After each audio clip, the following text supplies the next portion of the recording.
This segment of the Bass Kayak and Beers podcast is supported in part by Douglas Outdoors, serious rods for serious anglers.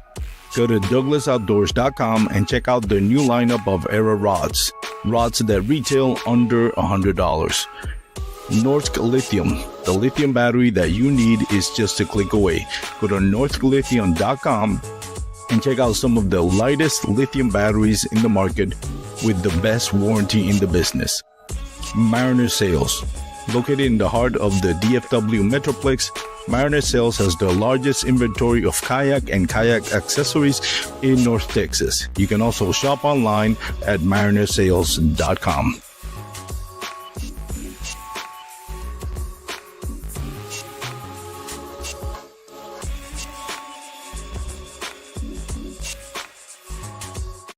All right, everyone. Welcome once again to the Bass Kayak and Beers podcast. This is the real life with your host, Armando. I just noticed I forgot to put my headphones on. We're off to a dandy start, boys and girls. So I appreciate you waiting here. Look, I'm hitting the mic. I'm all over the place, and I just hit the record button. But anyways, hope you're having a great weekend. Hope you enjoyed the Super Bowl. Super Bowl, at least the competition aspect kind of sucked. But kind of expected. It was two defensive teams. I was going to say the Bills, the Patriots, and the Seahawks. But man, that quarterback, Drake Maine, he looked like, and I'm sorry for my peeps here from New England, but he looked like a deer in the headlights with that Seattle defense. Not the Legion of Doom. What do they call it now? Forgot what they call it. Anyway, the Dark Side, I think it's the nickname of their defense now. But yeah, not a high scoring game, kind of boring. You can feel right from the get-go that it wasn't going to be very much competitive. You can tell like the Seahawks, at least from somebody that was neutral. I wasn't rooting for the Seahawks or the Patriots. I just felt like the Patriots didn't have a prayer, even though it wasn't that big of a lead. I just saw that quarterback as like next guy is getting hammered, and he looks every bit of a 2 years into his career and the lack of maybe confidence. But nevertheless, competitive game. So it is what it is. Hope you guys enjoyed it. Today we're gonna have Dan Nguyen from the Mariner Sales fishing team. He's also part of the Nucanoe fishing team, and we're gonna be talking about. I'm dropping stuff here. We're going to be talking about the Unlimited Max. He recently got his hands on it. He also works as a outfitter, I guess, for Mariner Sales. So it means that if you buy a kayak from Mariner Sales and you want to add motors, graph, and accessories, he's the guy that's going to be doing all the cool stuff to set up your kayak. So he knows a thing or two about, building your dream kayak, your tournament rig. So we're going to be talking about some of the stuff he's doing to rig his kayak, what motor he's using, some of the accessories that he likes and stuff like that. So Cameron Smith, also, thanks for joining, at least on the as a viewer. I know Cam, I wanted to get him on the podcast because he just got his hands on one of the Unlimited, but he hasn't gotten on the water yet. He's actually rigging as we speak. So we're on the group chat laughing about the headaches he's doing and how he's mixing up the wires. So that's fun. But anyways, I digress. Let's bring in Dan to the show. Dan, thank you so much for joining the show, man. How you doing? Hey, man. Doing good. Thanks for having me. Awesome. But I know I've had most of the guys and girls from the Mariner Sales fishing team, but this is the first time I have you on the podcast, right? Yeah, first time. You had asked me sometime last year, but I had some scheduling conflicts. But yeah, no, definitely glad to be here and share the wealth of what Nucanoe has to offer with the newest model. You've been on the Nucanoe fishing team for what, 2 years now? Yeah, going on my second year. What was the original kayak that you had with Nucanoe?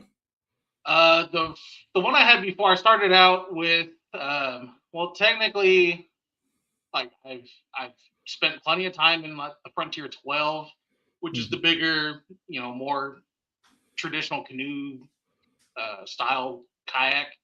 And honestly, I mean, that fishing out of it, it kind of turned me away just from the brand itself. But they had come out with the Unlimited, I believe, in about 2021.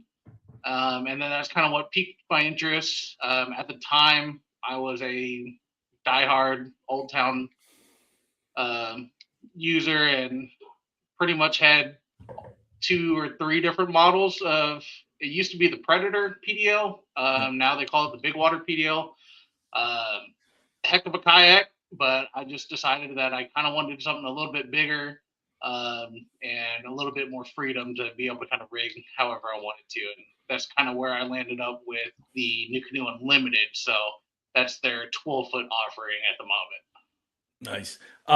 It's interesting how the I don't know, it's not really full circle, but like when kayak starting out, it was just, a paddle.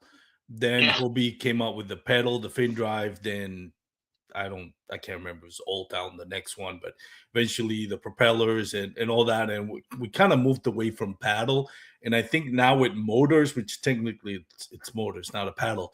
But I see now like and Andy from Bearded Dad Fish. No, Jay's from Bearded Dad Fishing. Andy's from Bearded Paddler, I think. One of it may be both of them. I know a few social media content creators have made videos of this, but the conversation that the pedal drive now has become obsolete, and I see that movement with the Bonafide XTR now with the Unlimited, with even the Wilderness system. What is it? The forgot The Pro Tactical Pro. Pro. Like anglers are moving away from pedal drives. It's been now more of the motor movement. I think more than everything. Like we've hit, I don't know if it's the peak, but at least it's noticeably. It's like been in the last couple of years a huge trend in adding motors to your kayak. Yeah, I mean, it definitely has. Just on the perspective of, me working at Mariner Sales, I mean, it used to be, I've been working with them for, I don't know, probably about 4 or 5 years now. And I mean, we would occasionally get somebody that wanted us to mount a motor on there for them. That's great. A lot of times it'd be like something they would DIY and would ask us to mount it for them.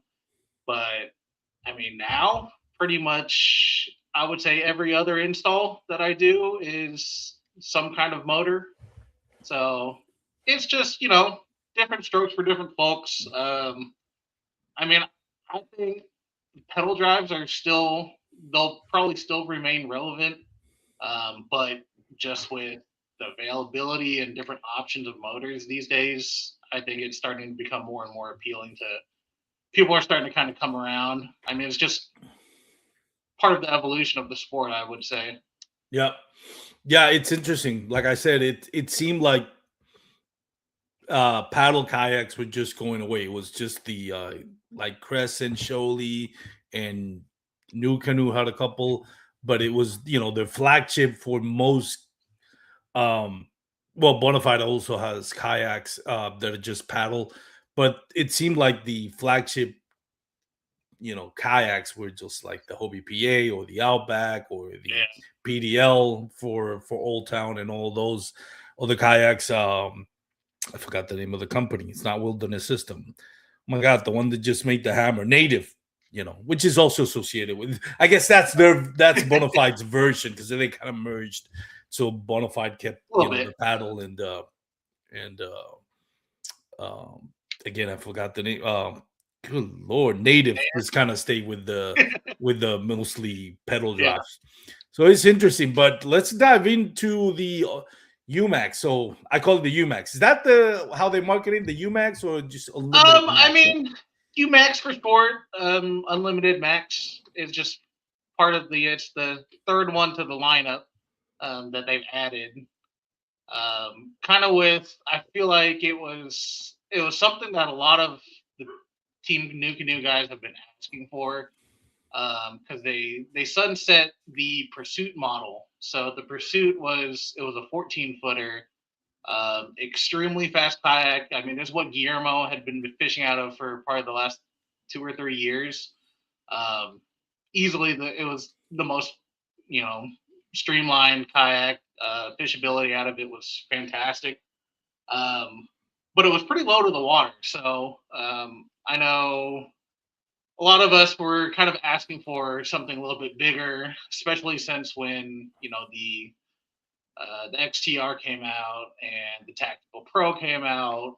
We're kind of hoping for something a little bit bigger, just for the ability to handle the larger motors, to handle the extra capacity, because we all know, all of us, we just carry way too much stuff with us. So Yeah. it definitely, I feel like the more and more time I spend in my kayak and working on it, it's really hard for me to find anywhere that I don't really love it. Like it's I feel like they hit the nail on the head with this kayak, and it's a big improvement over the Unlimited itself.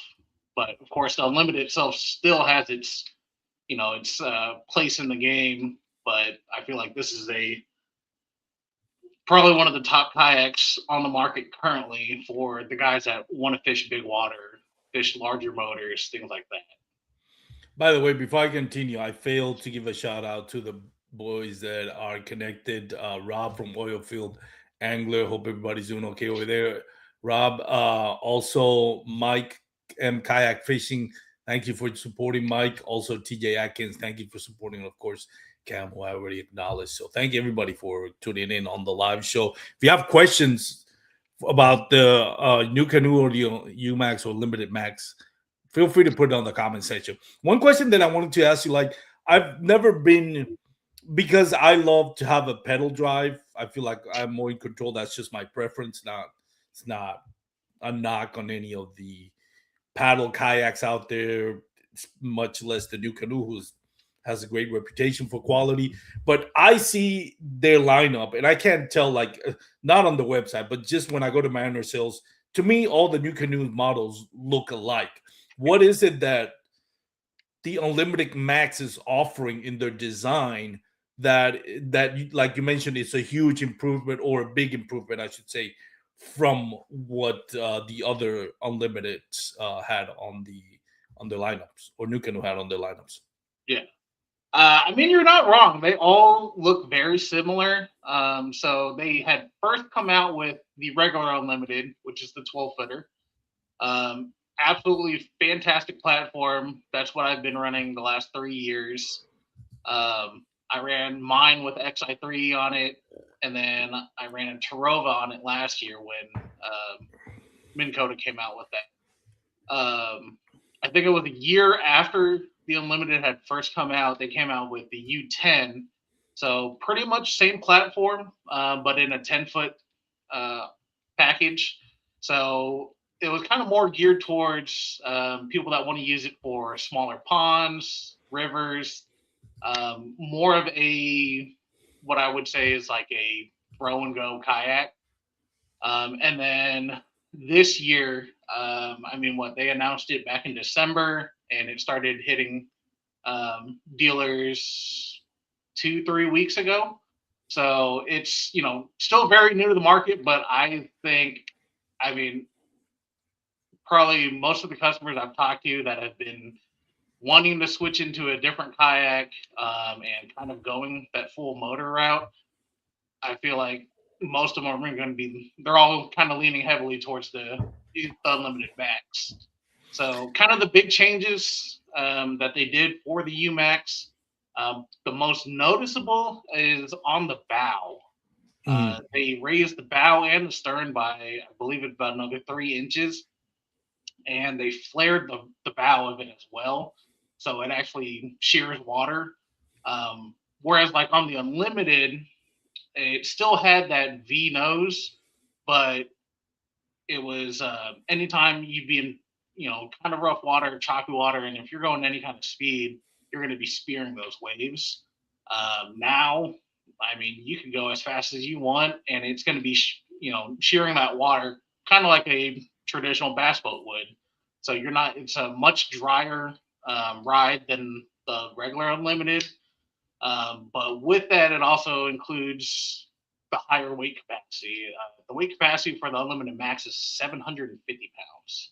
Wow. Yeah. That is a lot. Can't imagine. Yeah. I'm sure somebody's gonna use every single Oh, bit of that, 100%. but Yeah. wow. So yeah, the stability on it, I wasn't sure how if the stability would be any different until I got in it. So having been in all of the models that Nucanoe offers, I can without a doubt say that the Unlimited Max is the most stable kayak that I've been in to this point. Um, As there far are as also, as far as the new canoe lineup, or do you mean in general? I mean, honestly, dare I say it, entirely. As far as all the other kayaks on the market, I've spent my fair share on, comparatively other different models that are in what I would consider the, I don't know, plastic watercraft.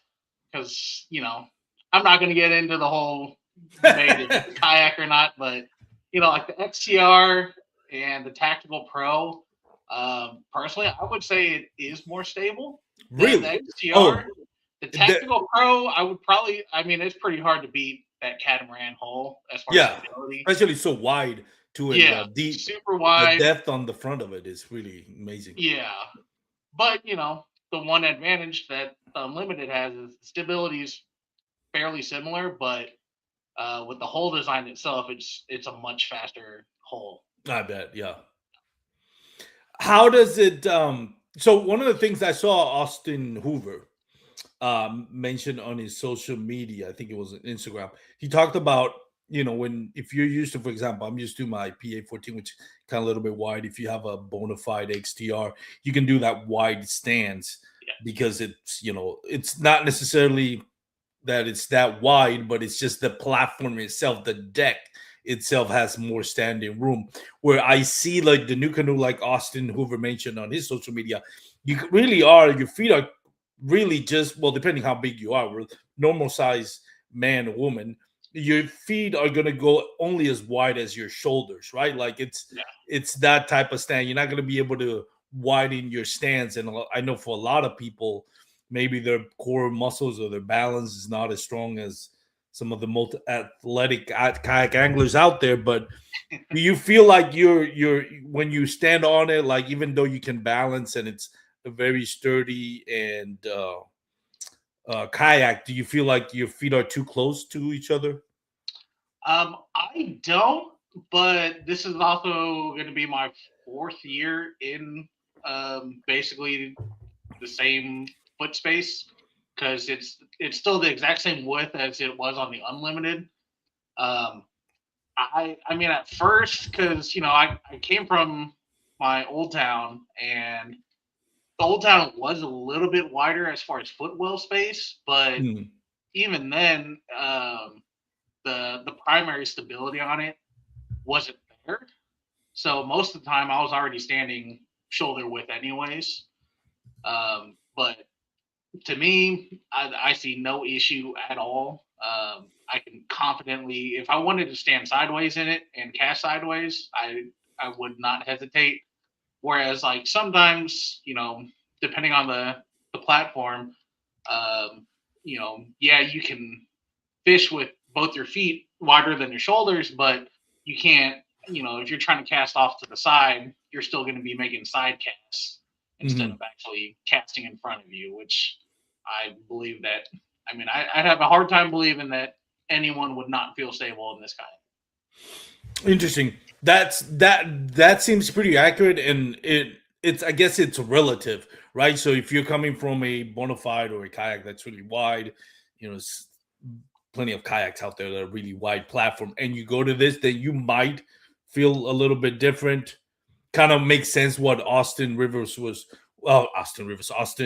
talking about. Being fishing mostly out of a bona fide XTR to move into a narrower platform might, not that you can't be uh balanced on it, but it takes some getting used to versus if you've always been on a narrow kayak or previous models on new canoe, then it's really not gonna change. It's just on that Right. aspect, it's gonna stay the same. So it's gonna be just basically, like I said, relative to what you were fishing out of the last time. Yeah, I mean, it's just like anything. Once you get used to it, you won't second guess it after it. Tyler has a question. It says mine just arrived today along with Kayak Terova. Any tips on mounting, wiring? How do you recommend bringing to wire into the battery box? So let's dive into the wiring. What do you Yeah, think? man. Well, congrats on the new kayak. Honestly, it was super simple. Especially with them adding that stern pod where you can put the batteries. So, I mean, a big plus is you don't have to buy another bow mount, kind of like you did with the Unlimited or the U10. You had to buy that extra plate to mount your quick release plate to. Now you just drill out 4 holes into that front handle, and then you mount your quick release bracket directly to it. Um, if you've already kind of dug into your kayak, in the stern pod, you should have received two of their max ports. So that's another thing that I feel like they did a really good job of, and they didn't have to do it. So Nucanoe has their own through hole plates now. So you know how like normally people would use the Yak Attack through holes, and you have Yeah. to kind of slit in it to get your wire in, and sometimes it'll still leak. This one, it is a completely flat, probably like 3/8 of an inch thick piece of rubber, and you just drill a hole or cut a hole. It's extremely tough to get through, but once you do, I don't think it's going to leak at all. It's just a very well designed through hole port that they did, but yeah, you just run it through the bow access port, run your cables all the way to the back.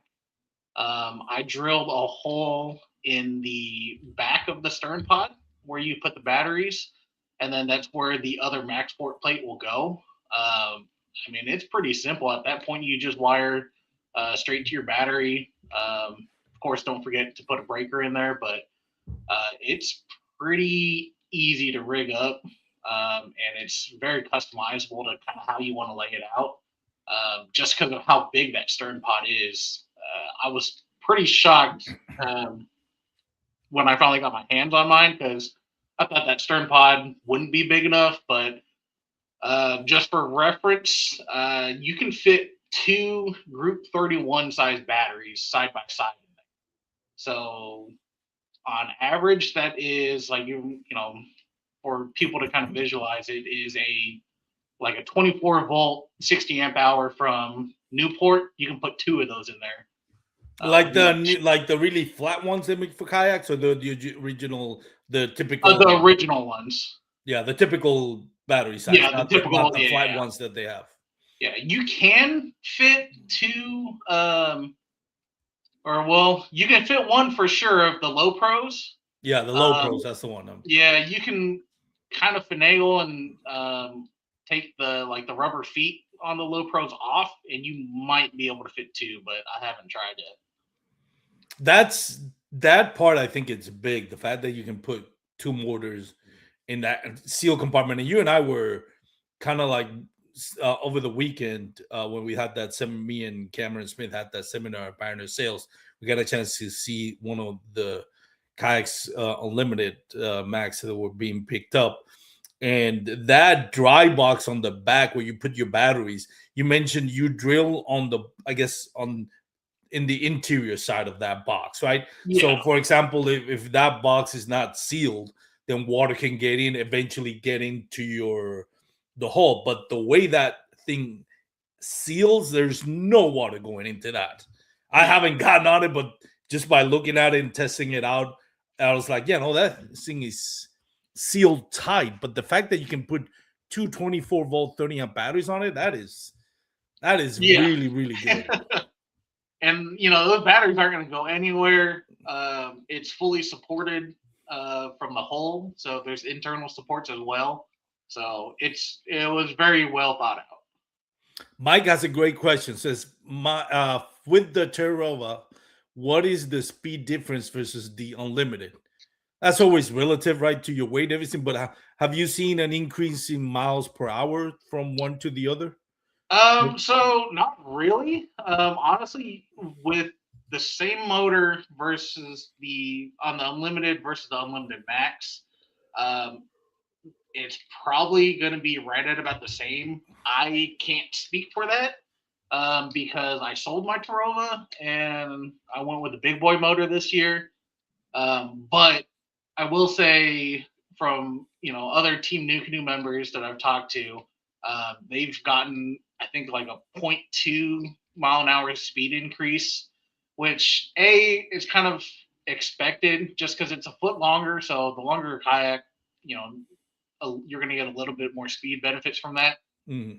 But the big thing that they did on the Unlimited Max is on all of the scuppers underneath, they have these performance plates underneath. So it basically covers that hole, but there's a small little, I don't know, 16th of an inch, eighth of an inch gap in the back that whenever you need to drain water out, it'll drain. But as you're moving, you're not going to get that turbulence that comes up through the scuppers like you do on any other kayak. Rob from Oilfield Angler asked a question. Says, "Quick question: Is the Unlimited Max now being offered merely to compete with other big boy kayaks like the XTR 130, or was it bringing to the industry that's different than the competition?" That's a good question. I can't necessarily, I can't answer that because, um, I'm not sure of their reasoning if it was purely just to compete against the larger kayaks, but I mean, if you ask me, it really is kind of fits that niche, not just to compete against what the competitors have, but the matter of fact is everyone's going to bigger motors. The NK300, Power Pole Move, the Garmin That's a Crash beast, motor. by the way. Yeah, I can't believe they absolutely. put that on kayaks, man. That is crazy. Yeah, and with that, it's just a different platform. I feel like it was more geared towards the tournament anglers, because everything you do on the Unlimited Max, honestly, you can do out of the regular Unlimited, the 12-foot version. But the big difference there is A, the weight capacity, and B, the dryness of the ride that you'll have in the Unlimited Max. So that bowed flare, I feel like, is the best thing they could have done, because at that point you can take on rougher water, and stay out there longer without feeling any kind of uncertainty. Nice. Yeah, I would think. I mean, usually this kayak designs takes month, if not years, to do it in the work. Now, I'm sure like every kayak company out there, every marketing director and everything designer, they'll look at, hey, is the XTR 130, selling? Is it a hot commodity? Yeah. And based on that, they may, decide to go, see the trends. And obviously the XTR 130, I mean, you tell me, like you worked with Mariner Sales, that thing, from what I could see, was selling big time. But you that worked it, did you notice like a huge, like, were you surprised how many people were buying into the XCR when it came out? Yeah, honestly, I was shocked. But when it first came out, it was one of those kayaks that we had a hard time keeping in stock, and so uh, as soon as a truck would come in, they'd be gone probably within a week, 2 weeks. So with that, you know, I would say, it's easily one of the higher moving kayaks as far as people transitioning to them. So it's up there with one of the most popular kayaks that Mariner Sales sells.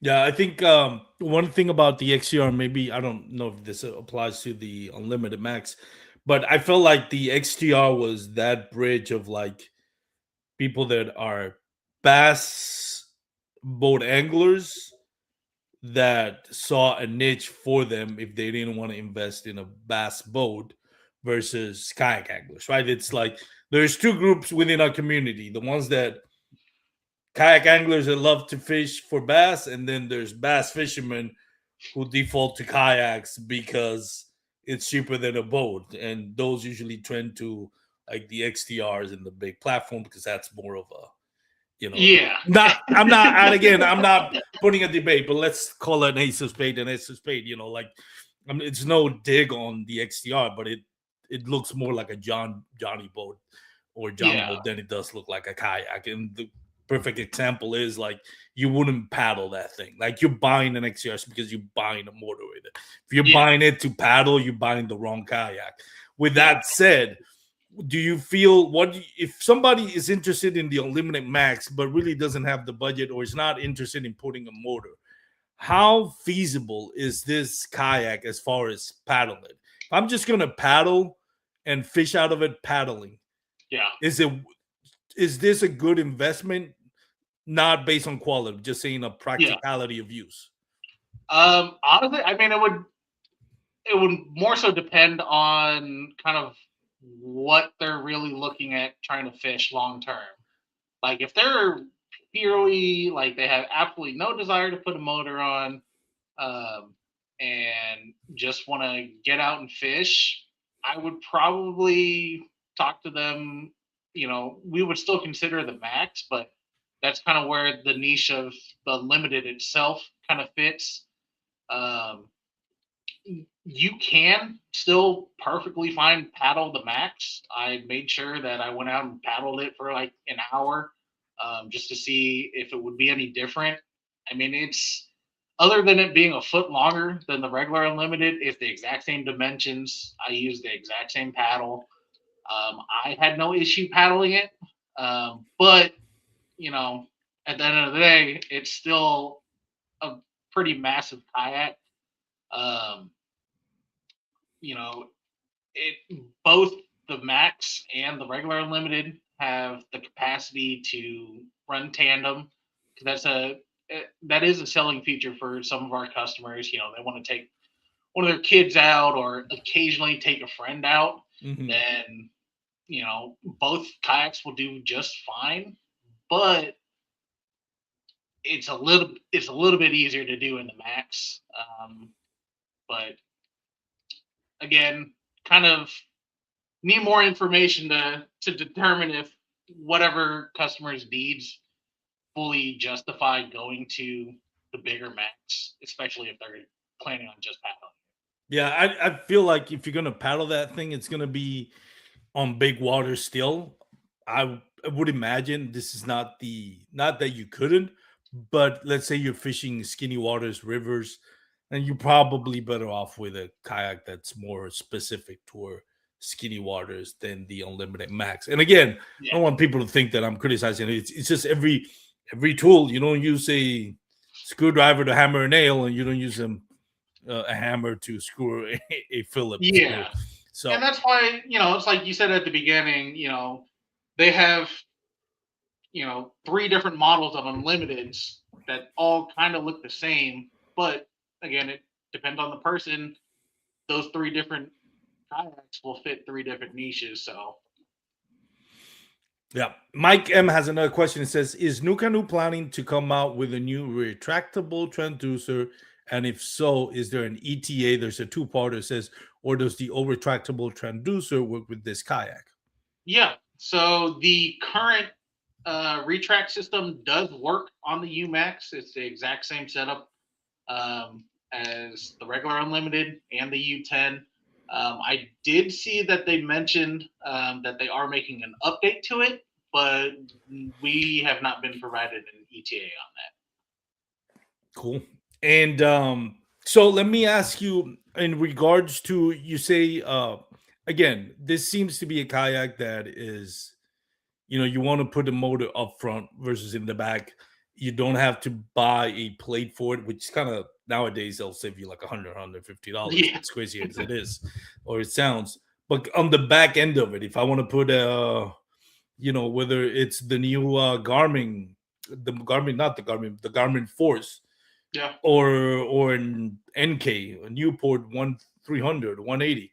do I have to buy separate, plates from a third party to kind of put it together, or is that also coming where you just attach it and that's it? No, yeah, Nucanoe has. I mean, they've always had a wide selection of accessories.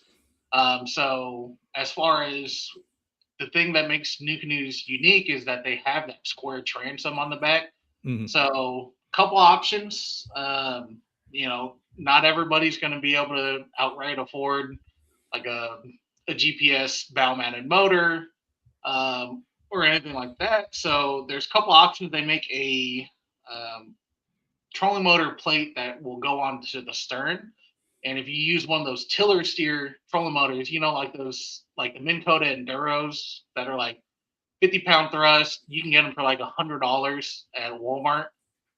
You can clamp that onto that mount that Nucanoe makes. You can, power it that way. They have metal outboard brackets. So at the moment, the UMax is rated up to a 3 horsepower gas motor. So all those guys that Oh, want to run, those 2.5 horse Honda motors, they did plenty of testing on it. A lot of people actually run that, especially like a lot of our customers that use this for like hunting, to get into backwaters. I mean, they'll run those small mud motors on it. I mean, you wouldn't believe what people bring on these. yeah. Well, that's one thing. Excuse me. That's one thing about New Canoe. It's just like an white canvas, right? Like Yeah, it's just like we're gonna keep it as simple as bare to the bone as we can. We're gonna add track mounts everywhere, so you can decide how you want to rig it. And I think that is anybody that wants to start a kayak manufacturing company. Like that's the key. It's like the guys that love to do drag racing. They love to yeah, mingle and fiddle and customize their cars, right? They don't want something straight out of factory. Like as much as some of us don't want to admit it, we get a kayak, we want to personalize it and put it exactly the way we want to put it and kind of give it our own flair. And New Canoe is great about that. It's just really as simple as they come, which keeps yeah, the price down. yeah. They give you the blank canvas, and kind of like what you were saying earlier with, I mean, it's well known that one of the most popular motors in the last couple of years has been the Newports. And with that, Nucanoe has the EPS system. So uh, you can basically mount your Newport directly to Nucanoe's specific mounting. So with that, you would kind of take off the Newport bracket and put it on to the Nucanoe one. The good thing with that, it is still quick release. So you just pull a pin and undo the steering cable and throw it in the truck whenever you're ready.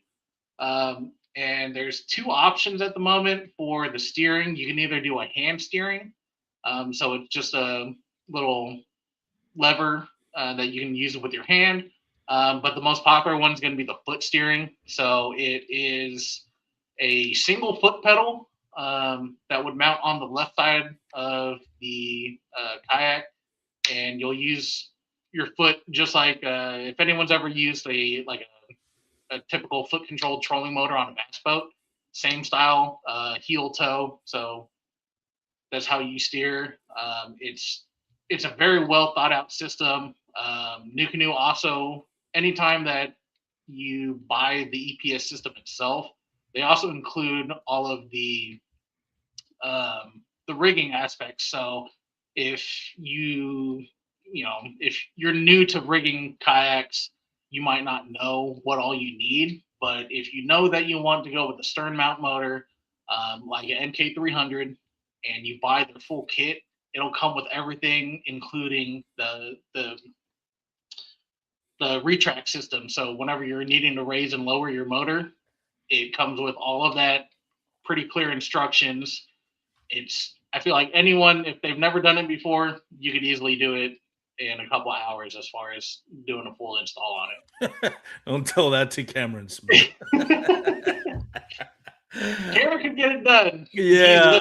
He's like me. He's very particular about where things go. So the part that takes the longest is just visualizing where you want things and how you want it to look. Yeah, and that's the thing. Again, that's the thing about the new canoes. Like, you really are like you can put anything everywhere. Whereas some kayaks, it's like, well, if I'm going to use this, it can only go here, right? Yeah. Again, shout out to a couple of people that have joined. Corey Geisenford and Dustin Hoy. Thank you for joining it. Again, if you have any questions about our for my guest about the Unlimited Max from Nucanoe, please put it on the comment section. Let's go. I wanted to touch on the. I'm sharing the screen, so for those that are listening to it in the MP3 format when it comes out, you won't be able to see it. But if you're watching on video, one of the things that I like with kayaks now, and Nucanoe definitely has done that, is the rod storage tunnel. So I guess you can put how many does it is it effective? Like, I know it's kind of like bend inwards because it follows like the bow of the Yeah. kayak. So I always like to have a couple of rods like that, just kind of have it on the sides. Makes it easier if I'm going through low hanging trees or um bridge, whatever it may be. Does he have how many rods can you fit on the sides at one time?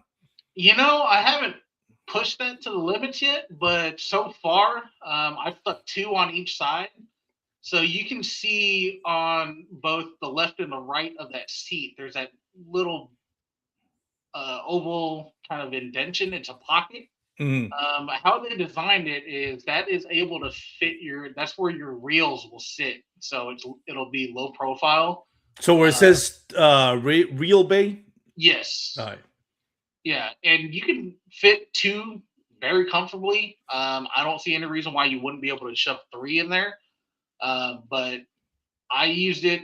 I mean, I used it this past Sunday. I'm out there pre-fishing for boat arc, and our local listeners know about boat arc, and it's Yep. a literal forest. It's a 2-year-old lake that they flooded a forest basically, Yep. and having that horizontal rod storage now it's I wouldn't say game changer, but it's phenomenal option to have because I still like on my unlimited. Anytime I needed to get into trees, I would lay my rods down like that. But it was a little sketchy because if I ended up accidentally like kicking a rod or bumping it, my reels would be sitting basically even with the gunnel of the kayak. So if I Mm, were to accidentally bump it, it'd fall straight into the water. yeah. But Eh, yeah, those are pretty well designed. I like how it is part of the hull itself versus some manufacturers will do rod tubes. Um, I mean, my issue with rod tubes is most of the time they leak, and the other times your rod guides will get stuck on them. So they'll either get stuck on them, or worst case scenario, you'll break a rod guide on them. Whereas with this, it's you can lay your rod tip down on the hole and just slide it straight into that pocket. Yeah, I know with my PA, I always have the rod socks on, Yeah, because it otherwise the eyelets either gonna break or bend or yeah, get out of happens to us shape. all. Yep. It does come with the foam deck, which I think it's cool. That kind of there's a couple of things that go unnoticed, but actually do save you money because not all kayaks have that. Yeah, But for example, you have the foam deck on it. A lot of kayaks right now, even though you stand on them, they don't have the foam deck. It used to be back in the days where they wouldn't come, you just have to buy it separately. But on this yeah, one, it does have the foam deck. That's pretty cool. It does have, from what I see here, which is, man, once you have this is it's it's a small flex, but it makes a big difference. The measuring board shelf. If you are in tournaments, man, those things are. That's probably one of my favorite designs because it is. Where do you put your board when you have like a 26-inch or sometimes a yeah, 32-inch board? It's sometimes a hassle. yeah. And the good thing with that placement, so you can see where they have it's two cup holders on each end, and then it's open slot. Yeah. So that open slot is meant to fit like a 3600 size tackle box. I've tried a couple different boxes. If you really want to utilize it for tackle storage, it's going to have to be a very slim box, kind of like a terminal tackle 3600 to fit in there. But what I plan on using that for is, I'm if in a tournament setting, every time I put a fish on the board, I always put my net at the bump of that board. Mm. So my net actually fits in that indention. The hoop of my net fits perfectly, and then I sit my board on top of it, and don't ever have to worry about losing a fish if it, slips out from underneath your hand straight into the water. Your net will actually catch it. So that's that's how I plan on utilizing that little area, and a little tidbit for any tournament anglers listening in. Yeah, that's one of those things that, one of the things that I like about the PA14 in the hull is has this wide walls on the side that I never worry about if I catch a fish jumping off my board or I'm Yeah, out of my and landing on the water because they would have to jump a lot to get through. But I see these kayaks like, and again, it's just the design of it. Like the RVRs, like man, I would be nervous with a fish yeah, flopping around and that thing going. Like it's gonna happen every now and then. yeah. Happens to the best of us. Yep. So on the back of it, it says there are two rod caves. What exactly is a rod cave? That rod cave is for whenever you do have a rod in that horizontal rod storage. Mm. You can. It's a little plastic piece that slides, and whenever you're laying your rod down, you can slide that piece over your rod butt to make it even more secure. Oh, So okay. for some guys, some guys are more trusting than I am, but I've seen people travel with their rods sitting there, and they use that to kind of lock the butt in of the rod and travel with it down the road. I won't do it, but to each their own. Wolf of Walmart, Dave Erky says, I just rigged one of these. He Dave works at I forgot the name of the store. Dave, plug your store, but it's up there in Sacramento where I know he does a lot of rigging with kayaks. And also Stinky River Tom. I love that name.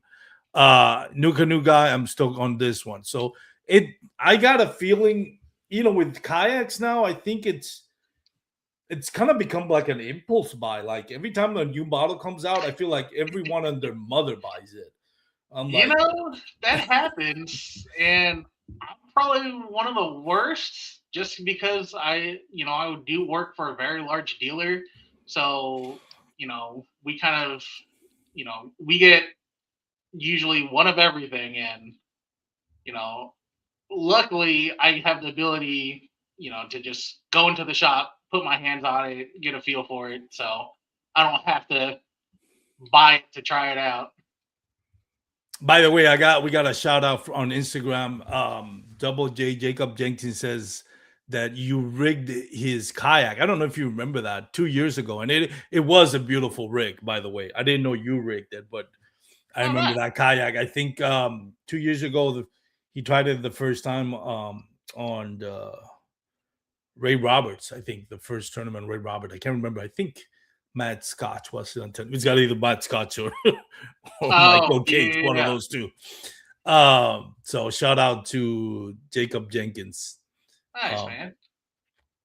what else does it stand out about the Nucanoe that you like? Oh, I just thought about one thing. What I really like about the Nucanoe, I think one of the most underrated, if not the most underrated part about rigging a kayak is your weight distribution. I think none of us or most of us don't pay enough attention to that. Like, and I've heard Romel, who's one of the best at rigging kayaks, always said it's like try to make it 50%, 50% of the weight on the front, 50% on the back, or at least 60-40, or somewhere, where you have it evenly distributed. The great thing about the Nucanoe is like you can push that seat way on the back or push it way on the front, and that's going to help you balance that kayak out. Where most kayak companies or kayak models out there, your seat is fixed. You can move it a little bit to the front, a little bit to the back, but not at the extent that the Nucanoe does, especially the Unlimited Max. Like you can really, really move that puppy up and down as far up front or as far back as you want. Yeah, and I mean that's a huge thing with this platform. So it if you see the two tracks that are just on the sides of the seat, those run. I think they're what like 87 inches front to back. So I mean, depending on the weight load, you can. I mean, it's pretty hard not to be able to balance everything out so that you get the best performance. I know, like. Um, even on like my regular unlimited, it's anytime I used it for hunting, I would have, all my gear loaded up all the way up front. And anytime I did that, I would slide my seat all the way back there um, to be able to kind of balance out that weight because I also didn't have to worry about having a black pack behind me. So I had all that extra room to be able to kind of trim the kayak out itself. So huge point there. But also, whenever you're kind of rigging kayaks out, depending on the motor setup you go with and your battery placement, the options are kind of unlimited to kind of figure out the configuration that works best for you. But yeah, I mean, having the ability to easily balance the kayak is a huge plus on all the unlimited platforms. That's pretty cool. I noticed you mentioned you're going for hunting. So like mostly duck hunting, or do you do deer hunting as well? Man, I wish I was still duck hunting. I still have all my gear, but the public land grind just Yeah. I'm getting too old to be trying to beat people to duck holes at 2 in the morning. So I haven't done a whole lot of duck hunting the last 3 or 4 years, but I used to be absolutely obsessed with it. But like for hog hunting, deer hunting, public land, I mean, with the amount of gear that you can haul a full size tree stand, climbing sticks, your bow, everything like that, with no problem with how much room that you have. Yeah, I saw. I think it's Guillermo Gonzalez this season, or the past season. He actually got a deer. Fishing out of it, not fishing, hunting out of his, accessing areas out of his new canoe, and he took a picture. It's pretty cool. Just that's the other thing. You have a kayak that can, take the weight of your gear and your harvest back to the boat ramp. Yeah, man. I mean, it's very easily multifunctional. Like when I had my old town, I mean, I duck hunted out of that thing plenty, but it was a little sketch because with how small the rear tank well was, I was able to fit 3 dozen decoys, but I mean they're like piled on top of each other, and when you do that, you change the entire center of gravity and changes your balance. So I mean when you're dealing with 30-degree weather and 45-degree water, it's the last thing you want to have to worry about is if you're going to flip your kayak or not. So Yeah. all that worry kind of goes away when switching to the Nucanoe platform for me. All right, we got a couple of other questions here. Mike M had a great question. Says you're able to fit a black box inside the hole through the HD access port. Yes, that was probably one of the first things I checked when I got my hands on mine, because personally, so Nucanoe offers a gear pod that mounts to the front tracks on all of the unlimited models. Personally, I did not want anything else, mainly because if I have the extra space, I'm going to fill it with extra tackle that I don't necessarily need, Hmm. which equates to extra weight that I don't need. So yes, the HD access port, bow and stern, are large enough that you can fit the Garmin black box. I discovered that issue with Cameron Saturday that because he's running active target. The dimensions on the active target box are just a little too large that it will not fit in the hole, but the Garmin black box will fit no problem.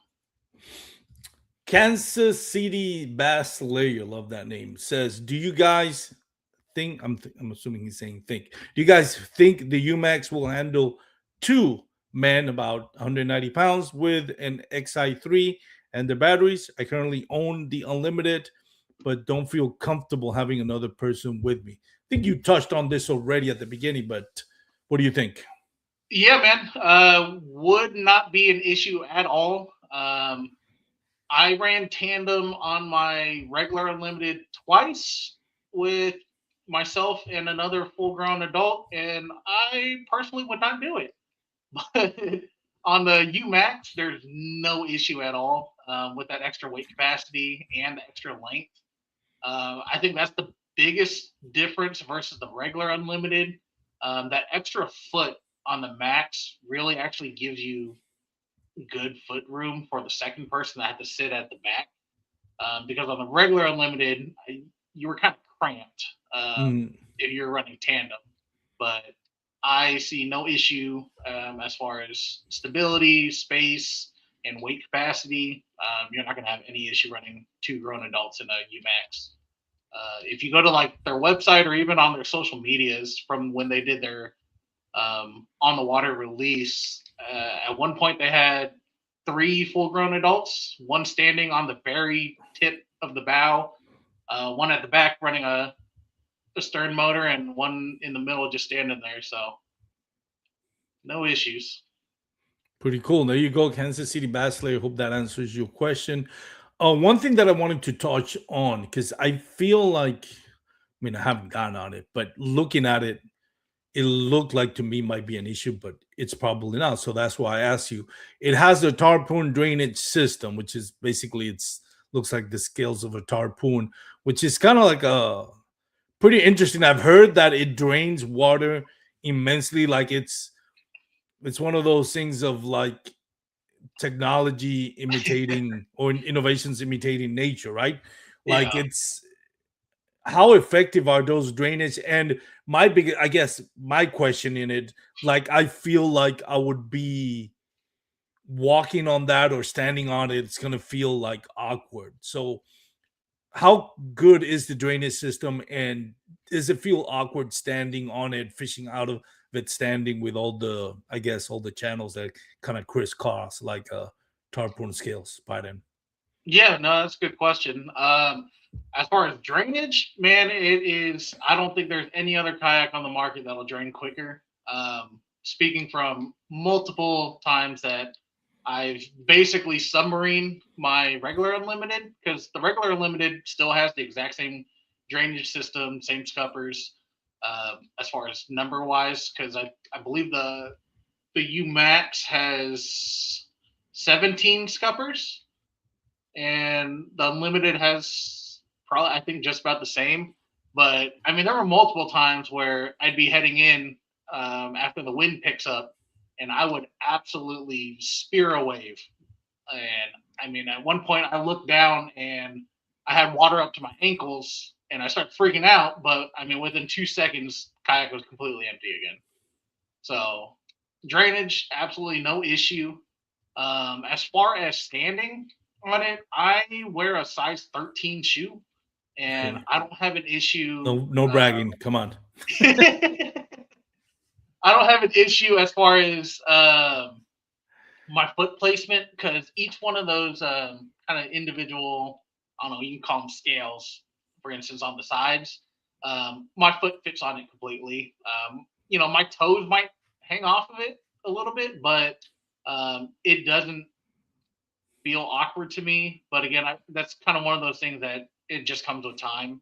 This will be my fourth year in an unlimited, so I'm used to kind of where I like to stand, and I have no foot fatigue or anything like that. And most of the time, if I'm out fishing for an 8-hour day, I'm probably half my time spent standing up.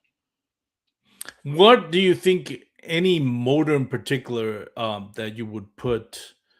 on the stern that kind of like you would say, hey, this is whether it's XI3, the Terova, the Move.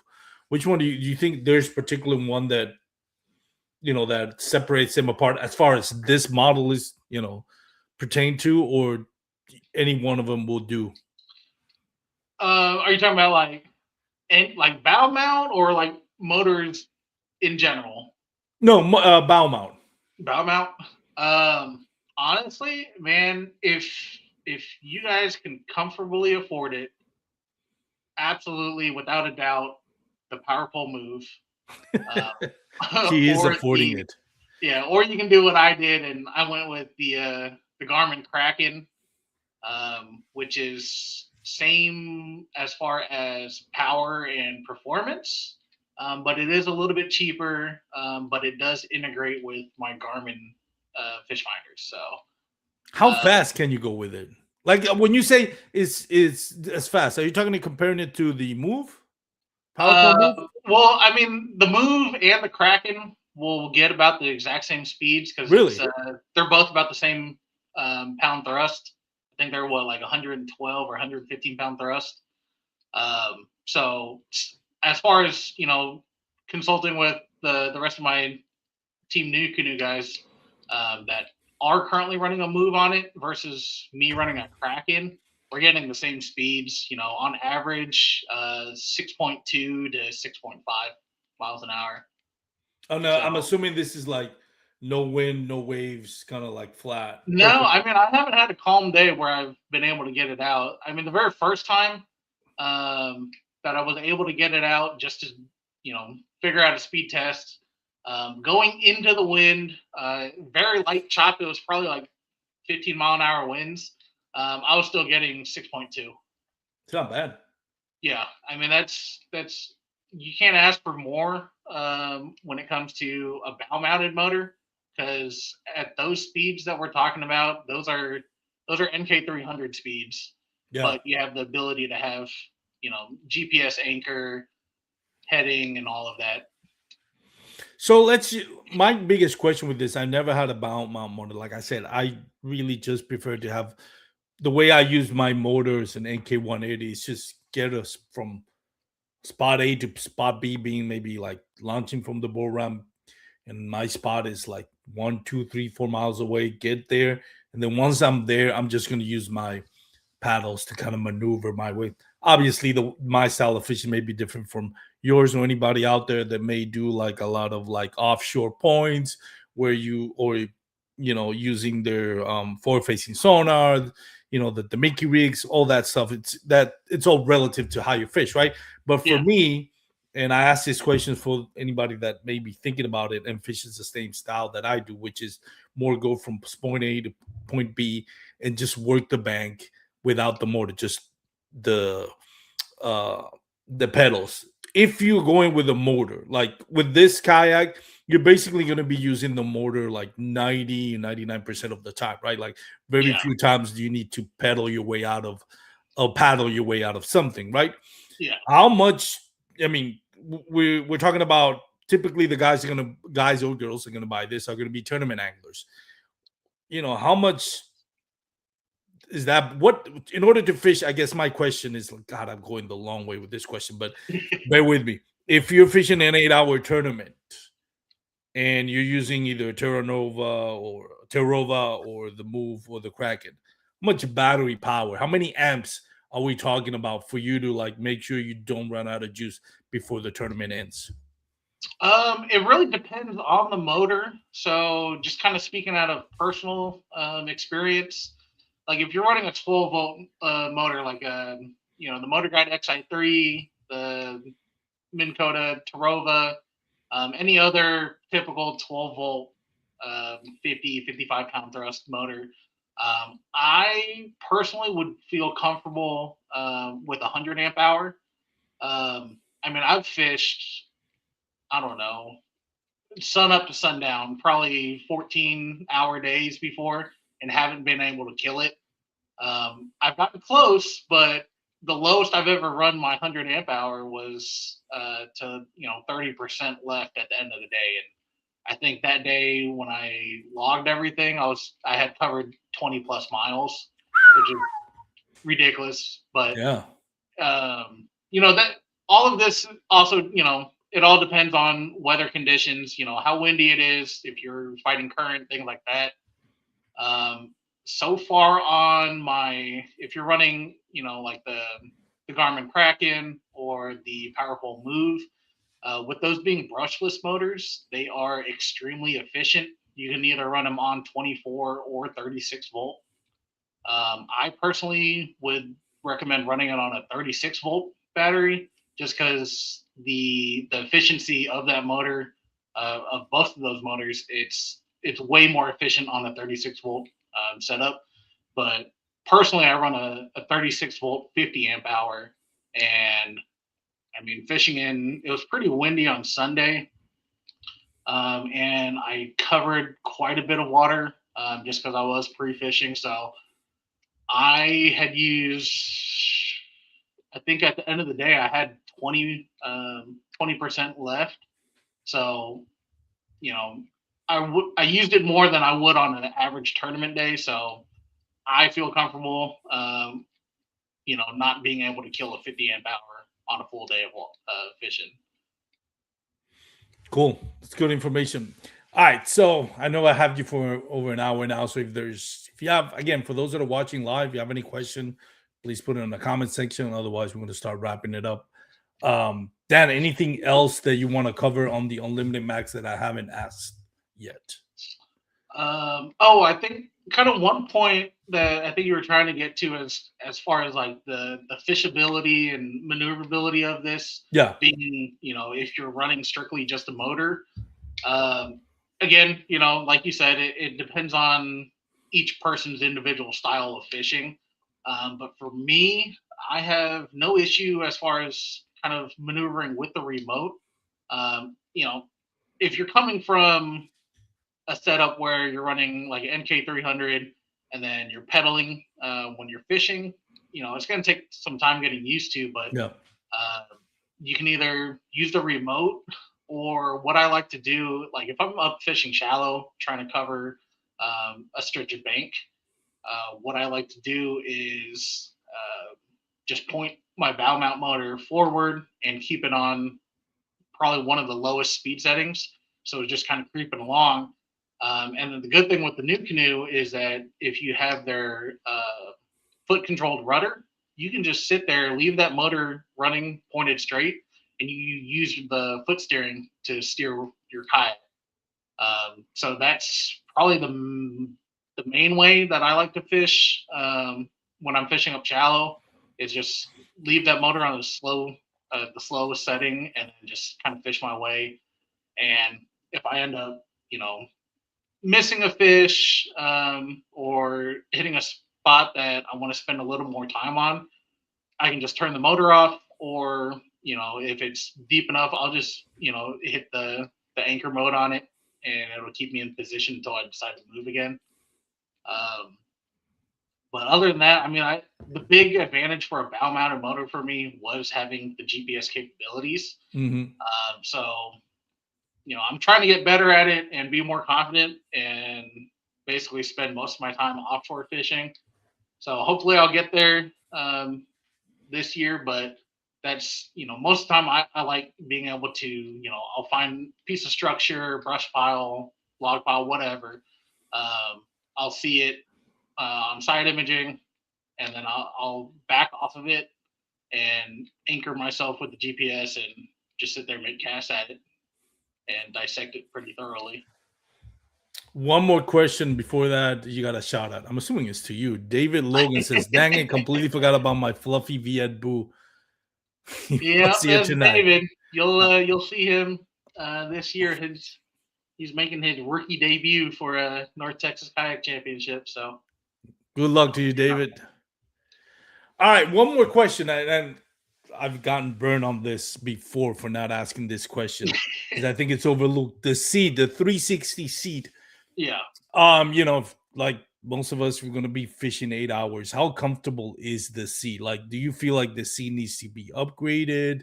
Do you feel like somebody with maybe lower back problems? And again, that's relative, Yeah. But how comfortable is the seat? And I'm assuming I saw that it's a 360, so you can actually fish from the back of your kayak with this seat, right? Yeah, yeah. So, again, it's all relative as far as how comfortable it is. In my opinion, it's one of the most comfortable seats, if not the most comfortable seat I've had on any kayak. Um, and a big appeal of it is, so you see a lot of different manufacturers like Native, Bonafide.